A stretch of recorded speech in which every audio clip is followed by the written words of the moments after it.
हमारे इस YouTube channel के सेगमेंट फास्ट न्यूज में आप तमाम का इस्तकबाल है। इस वीडियो में आप देख सकते हैं कम मिनटों में बहुत ज्यादा खबरें। तो आइए शुरू करते हैं वीडियो को और देखते हैं आज की ताजा तरीन खबरें।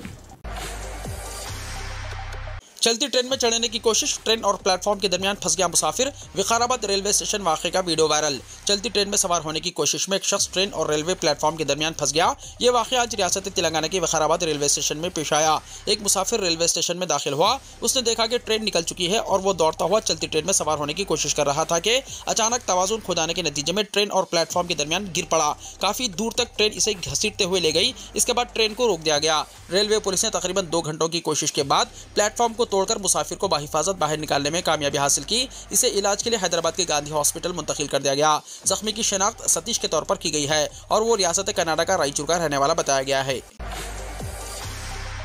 हैदराबाद में 53 पुलिस इंस्पेक्टर्स के अचानक तबादले। शहर हैदराबाद के 53 पुलिस इंस्पेक्टर्स के अचानक तबादले कर दिए गए। पिछले कुछ दिनों से रचाकुंडा और साइबराबाद में 22 ओहदेदारों के तबादले किए गए थे। ताहम हैदराबाद में पहली मरतबा इतने ओहदेदारों के अचानक तबादलों के अहकाम जारी किए गए हैं।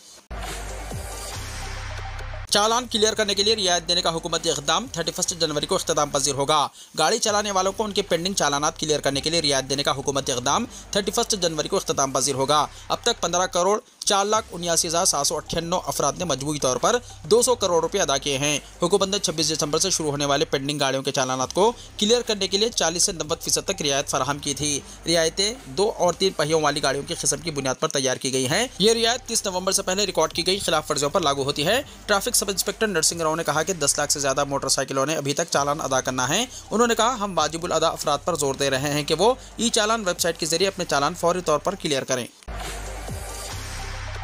तेलंगाना एसीबी डीजी के नाम से नकली फेसबुक अकाउंट। तेलंगाना एसीबी के डीजी सीवी आनंद के नाम से नकली फेसबुक अकाउंट बनाने का इंकशाफ हुआ है। इनके नाम से 2 फेसबुक अकाउंट बनाते हुए जहां लोगों से रकम वसूल की जा रही है, वहीं गैर जरूरी पैगामात रवाना किए जाने की इत्तलात मिली हैं। हैदराबाद साइबर क्राइम पुलिस ने इस मामले में केस दर्ज कर लिया है। वाज़ेह है कि हाल ही में गवर्नर तेलंगाना का ट्विटर अकाउंट हैक किया गया था और BRS रुकन कानून साज काउंसिल के सोशल मीडिया अकाउंट्स को भी हैक किया गया था। इन वाक़यात के बाद ताज़ा तौर पर सीनियर पुलिस ओहदेदार के नाम से नकली अकाउंट बनाने का मामला सामने आया है।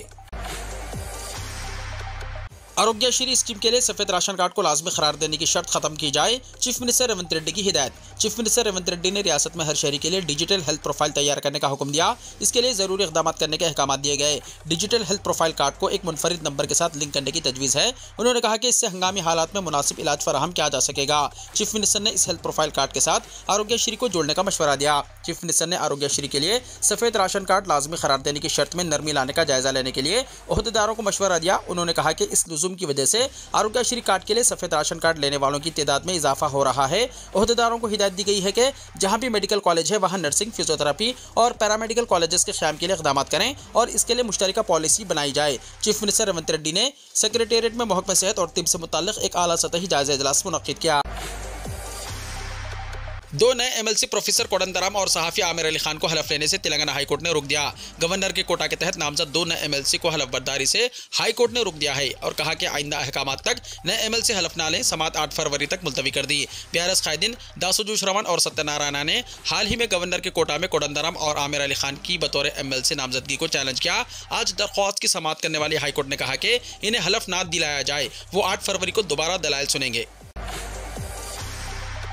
हैदराबाद में लड़के पर आवारा कुत्ते का हमला, लड़का हुआ जख्मी। वाक़े की तफसीलात के मुताबिक ये वाक़या मणिकुंडा श्रीनिवासा नगर कॉलोनी में पेश आया कि एक बरहम आवारा कुत्ते ने उस वक्त एक लड़के पर हमला कर दिया जब वो और उसकी मां एक दुकान से बाहर आ रहे थे। उसकी मां की जानिब से लड़के को बचाने की कोशिशों के बावजूद ये कुत्ता हमला करता रहा और इस खातून को भी जख्मी कर दिया। वहाँ पर खड़े लोगों की मदाखिलत के बाद ही लड़के को बचाया जा सका। इससे पहले के वाक़यात पिछले साल इसी तरह के वाक़यात पेश आए हैं। दिसंबर में एक लड़का हैदराबाद के दिलसुख नगर इलाके में आवारा कुत्ते के हमले से जख्मी हो गया था। एक और वाक़या नंदी मुस्लिगुड़ा में पेश आया जो हैदराबाद के बहादुरपुरा पुलिस स्टेशन के हुदूद में पेश आया, जहां पर एक 6 साल लड़के को एक आवारा कुत्ते के हमले में शदीद चोटें आई थी। एक और अफसोसनाक वाक़े में कोमला महेश्वर नामी एक 13 साल लड़की की हैदराबाद के गांधी अस्पताल में मौत वाक़ हो गई थी। ये लड़की जो पोचमपल्ली गवर्नमेंट मॉडल स्कूल में 7वीं जमात की स्टूडेंट थी, अपने घर के बाहर बैठकर होमवर्क कर रही थी। उसी वक्त आवारा कुत्तों ने इस पर हमला कर दिया था। अस्पताल में 40 दिनों तक इलाज जारी रहने के बावजूद वो जख्मों से जाम बन्ना हो सकी। हैदराबाद के अलावा तेलंगाना के दीगर अजलाओं में भी आवारा कुत्तों के हमलों के साबिक़ा के वाक़यात के बावजूद इस तरह का वाक़या दोबारा रोनुमा हुआ है।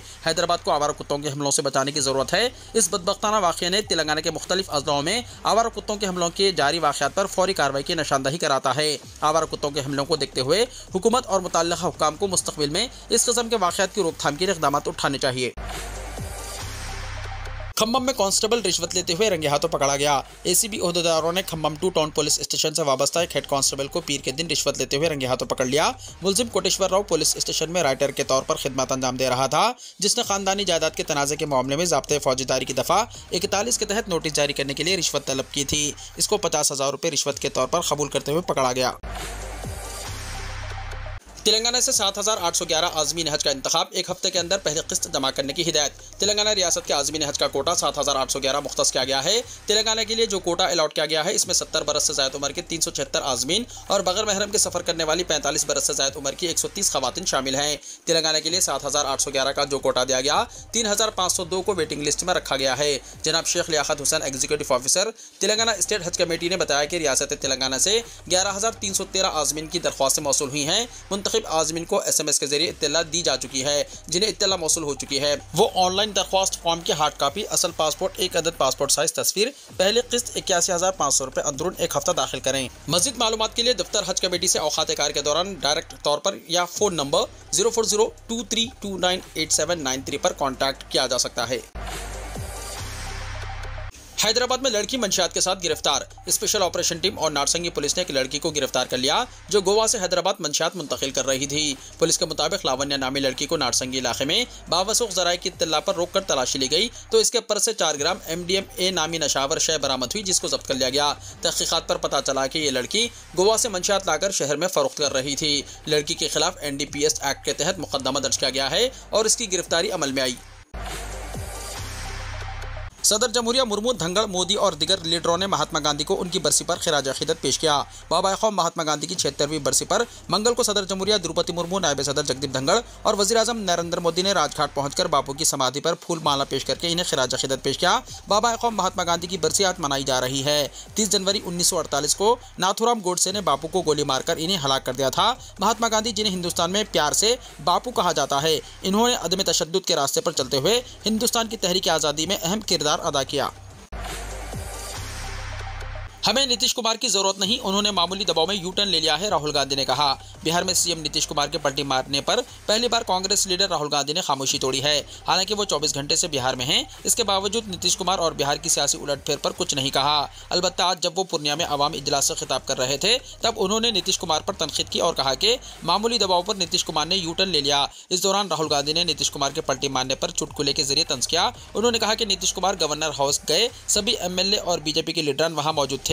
गवर्नर ने नीतीश कुमार को चीफ मिनिस्टर का हलफ दिलाया और खूब तालियां बजाई। हलफ बर्दारी की तरकीब खत्म हुई और नीतीश कुमार अपनी गाड़ी में बैठकर सीएम हाउस के लिए निकल गए। रास्ते में इन्हें ख्याल आया कि उनका शाल गवर्नर हाउस पर ही छूट गया है। नीतीश कुमार ने ड्राइवर से दोबारा गवर्नर हाउस चलने को कहा। नीतीश कुमार फिर से गवर्नर हाउस पहुंचे। गवर्नर ने दरवाजे पर नीतीश कुमार को फिर से देखकर कहा, अभी इतनी जल्दी वापस आ गए? नीतीश कुमार ने जरा सा दबाव में ही बिखर गए और यू-टर्न ले लिया। राहुल गांधी ने कहा कि कहां फंस गए नीतीश जी, हमने नीतीश जी से कहा था कि आपको बिहार में जात पात की मर्दमशुमारी करानी पड़ेगी, हम आपको छूट नहीं दे सकते। लेकिन बीजेपी नहीं चाहती थी कि बिहार में जात पात की मर्दमशुमारी कराई जाए, क्योंकि वो मुल्क को सच बताने से डरती है। बीजेपी नहीं चाहती कि आवाम की तवज्जो समाजी इंसाफ पर जाए, इसलिए बीजेपी ने नीतीश जी को बीच से निकलने का रास्ता दिया और नीतीश जी निकल गए। नीतीश जी यहाँ फंस गए।